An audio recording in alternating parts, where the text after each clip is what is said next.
What's up guys? In this tutorial, I will show you how to fix the problem when notifications are not showing up on your iPhone Air. In most cases, notifications don't show up because of focus modes, app permissions, low power mode, or network and Wi-Fi issues on your end.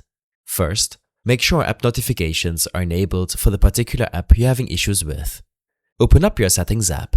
From here, scroll down and tap on Notifications. Find the app and make sure the Allow Notifications toggle is enabled.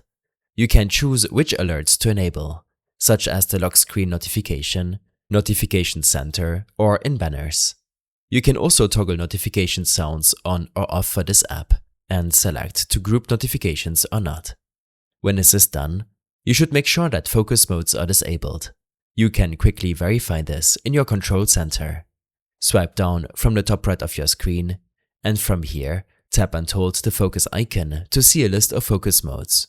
You can toggle focus modes off from here by tapping on them, but if you want more control over which apps are allowed to send you notifications while in a focus mode, then head back to your settings.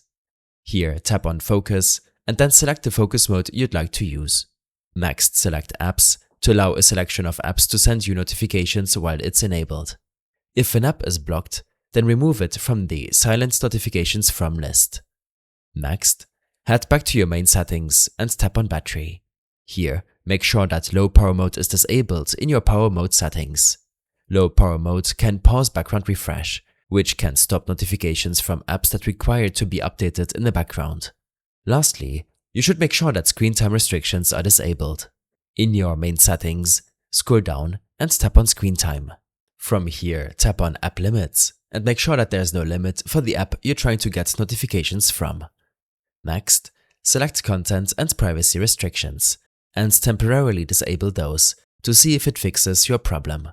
In case nothing helps you out, then simply try restarting your iPhone Air, especially if you haven't done this in a while.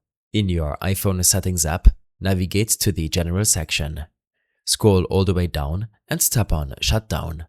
Slide to power off your device. Wait 20 seconds and then hold the power button on the right side of your iPhone to power it back on. I hope this helped you out. Leave a comment if you have any questions and see you in the next one.